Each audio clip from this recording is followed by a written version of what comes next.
Gidem Abbassan. Dəhşət. Yavaş-yavaş isti yay axşamı düşürdü. Qadınlar villanın qonaq otağında qalmışdılar. Kişilər qapı önündə siqar çəkirdilər. Üzərində fincan və qədəh olan dairəvi masa ətrafında bağça stullarına yayılaraq və ya düz əyləşərək söhbət edirdilər. Hər dəqiqə getdikcə qaralan gecədə siqar uclarının atəşləri işıq saçırdı. Elə indicə baş vermiş dəhşətli hadisə, 2 kişi və 3 qadının qarşıdakı çayda boğulması haqqında söhbət bitmişdi. Bu hadisə qonaqların gözü önündə olmuşdu. General Deje dedi. Bəli, belə hadisə insanı həyəcanlandırır. Lakin onlar dəhşətli deyillər. Dəhşət eski sözdür və özündə çox böyük bir məfhum gizlədir. Yalnız qorxu deyil. Bu baş vermiş, söhbət etdiyimiz hadisə insanın keyfini pozur, həyəcanlandırır, təsirləndirir. Lakin insanın ağlını başından almır. Qorxunu hiss etmək üçün nəsə daha böyük, sadə ürəkləri həyəcanlandıran böyük bir şey lazım. Ölüm hadisəsinin nümayişindən də böyük bir şey. Hansındakı sir, yaxud qeyri-adilik, olağüstü olan, normal sayılmayan bir şey hiss etmək olsun. Dramatik surətdə can verən insan dəhşət hissi yaratmır. Müharibədə, döyüş sahəsi öz-özlüyündə dəhşət gətirmir. Qan, qorxu gətirməz.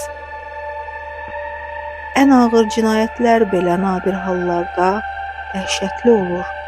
Sizə şəxsi həyatımda 2 hadisə danışa bilərəm. Hansılar ki, dəhşət anlamını özündə əks etdirir. Bu, 1870-ci ildə müharibədə baş vermişdi. Biz Ruandan keçib Port Ademirə geri çəkilirdik. Sıra düzülüşünü itirmiş, demoralizasiya olmuş, təxminən 20 minlik ordu yenidən təşkil olunmaq, əlavələr almaq üçün əldən düşmüş halda Qavra yollanırdı. Torpaq qarla örtülmüşdü. Gecə düşürdü. Dünəndən heç nə yeməmişdik. Tələsik geri çəkilirdik. Rusiyalılar yaxında idilər. Normandiyanın boz çöllərində ağaclar kölgə kimi səpələnmişdi. Ətrafdakı fermalar siyah göy üzü altında zülmət içində uzanıb gedirdi. Qaranlıq gecədə heç nə duyulmurdu. Yalnız sıra ilə addımlayan kütlə və yemək qabları, qılıncların cingiltisindən başqa heç nə. Beri bükülmüş, ruhdan düşmüş, cın-cındır və çirkab içində olan əskərlər qar üstündə güclə, astaca ayaqlarını çəkirdilər. Əllər polad qundaqlarda yapışırdı. Həmin gecə çox şaxtalı idi. Dəfələrlə əskərlərin çəkmələrini çıxarıb ayaq-yalın addımlamasının şahidi olmuşam. Onlar çəkmələrdə elə əzab çəkmişdilər ki, hər addımdan sonra qan izi qalırdı. Sonra əskərlər nəfəslərini dərib dincəlmək üçün otururdular və bir daha qalxa bilmirdilər. Oturan hər kəs artıq bitmiş insan sayılırdı. Artıq arxamızda gücdən düşmüş çoxlu əskər qoymuşduq. Bəziləri donmuş ayaqlarının açıldıqdan sonra yolu davam etdirəcəklərini düşünürdülər. Belə ki, kimsə hərəkət etməyə son qoyurdu, o zaman üşüyən vücudunda qan donurdu. Həmin an torpaq onları özünə dartıb gözlərini kapatırdı. Bir saniyə içində gücdən düşmüş, zərər görmüş insan mexanizmi iflic olurdu və əskərlər yavaşca əyləşib alınlarını dizlərinə dirəyirdilər. Onlar yıxılmırdılar. Belə ki, belləri, əl-ayaqları hərəkətsiz qalıb donduğu üçün onları nə düzəltmək, nə dəymək olurdu. Lakin bizim kimi güclülər, dözümlülər elə hey addımlayır və addımlayırdıq. Bu zülmətdə sümüyə qədər donub hərəkət edirdik. Bu zülmət, bu qar, bu soyuq və məhv edici çöldə ümidsizlik, məğlubiyyətdən, ümumi iyrənc tərk edilmiş hissi ilə sonun, ölümün yaxınlaşmasını düşünüb addımlayırdıq. Birdən mən 2 jandarmı gördüm, hansılar ki, balaca, qəribə bir görkəmli adamın əlindən tutmuşdular. Həqiqətən, onun çox qəribə görünüşü vardı. Saqqalsız, balaca bir insan. Onlar hər hansı bir zabiti axtarırdılar ki, xain təxmin edilən bu insanı təhvil versinlər. Xain sözü güclə addımlayan əsgərlər arasında yayıldı. Əsrin ətrafına kütlə toplaşmağa başladı. Kimsə qışqırdı. Onu güllələyin! Və bütün bu yorğunluqdan, əldən düşmüş və yalnız silahlarına dirənib ayaq üstə duran insanları heyvani hiddət bürüdü. Hansı hiss ki, onları qətlə sürükləyirdi. Mən danışıq aparmağa çalışdım. O zaman batalyon komandiri idim. Lakin ətrafdakılar komandirləri artıq ciddiyə almırdılar. Məni də güllələyə bilərdilər. Jandarmadan biri mənə dedi. Artıq 3 gündür bu adam bizim arxamızca gəlir. Artilleriya haqda məlumat öyrənməyə çalışır. Mən həmin adamla söhbət etməyə cəhd etdim. Siz nə ilə məşğulsuz? Sizə nə lazımdır? Niyə ordunun arxasınca gəlirdiniz? Adam anlaşılmaz dildə nəsə bir neçə kəlmə donquldandı. Bu dar çiyinli, tutqun görkəmli subyekt həqiqətən qəribə idi. O mənim qarşımda özünü elə itirmiş bir halda durmuşdu ki, mən onun xain olmasına artıq inanmağa başlamışdım. Adam çox yaşlı, zəif idi. Qaşları altından mənə baxırdı. Onun nəsə axmaq və hiyləgər görünüşü vardı.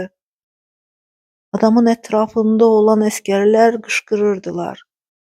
Divar önünə qoyun! Onu divar önünə qoyun! Mən jandarmaya dedim. Siz əsirə görə cavabdehsiniz.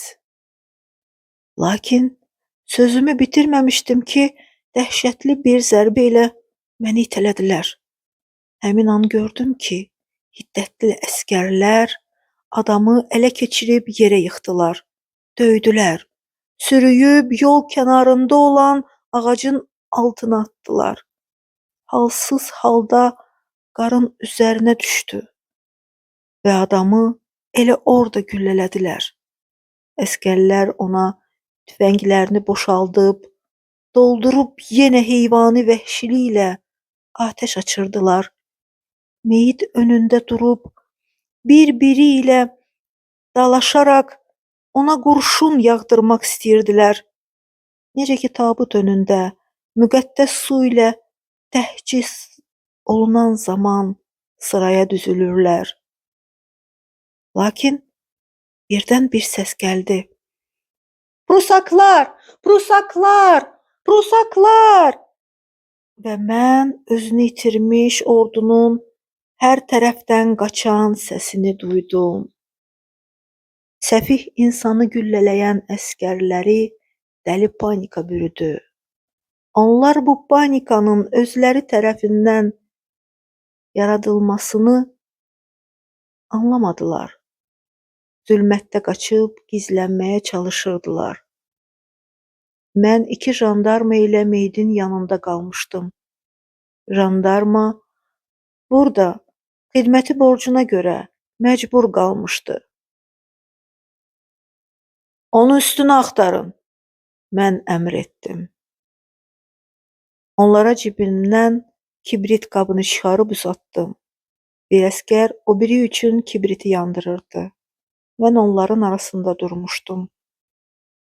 Ölünün bədənini axtaran jandarma dedi. Mavi pencək geyinib. Beyaz köynək, şalvar və çəkmələri var. Birinci kibrit yanıb bitdi. İkincini alışdırdı. Əskər meydin ciblərini çevirdi. Bıçaq, damadama dəsmal, tütün qabı, kəndir, bir parça çörək. İkinci kibrit bitdi.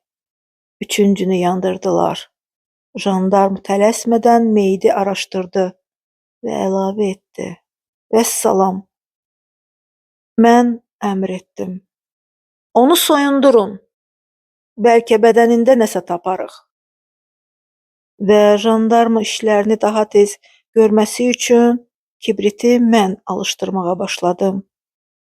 Onlara kibriti alışdıran zaman meydin üzərindən geyiminin bir-bir ardıcıllıqla çıxarılmasını gördüm. Nəhayət, hələ də isti olan, lakin qanlı torpanı xatırladan vücud tamamilə çılpaq idi. Və kimsə ucadan "Göydəki müqəddəslər, mayor, bu ki qadındır" dedi. Mən sizə qəlbimin necə əzablı, sıxıcı bir hisslə əhatə olunmasını təsvir edə bilmərəm. İnanmayıb, qar üstündə diz çöküb bu formasız bir qalaq qanlı vücuda baxdım. Bəli, bu qadın idi. Özlərini itirmiş, təsirlənmiş jandarmalar mənim qərarımı gözləyirdilər. Mənsə nə düşünəcəyimi, nə qərar verəcəyimi bilmirdim. Bəlkə bu qadın çoxdan xəbər duymadığı artillerist oğlunu axtarırmış. Jandarmadan biri dedi. O biri jandarm əlavə etdi. Hə, yəqin ki, elə belə də olub. Və həyatımda çox qorxunç şeylərə şahid olmuş mən hönkürərək ağladım. Həmin o şaxtalı gecədə, sıxıcı qaranlıq çöldə, ölüm önündə, bu gizli, bilinməyən qadın meydi yanında dəhşət sözünün mənasını hiss etdim.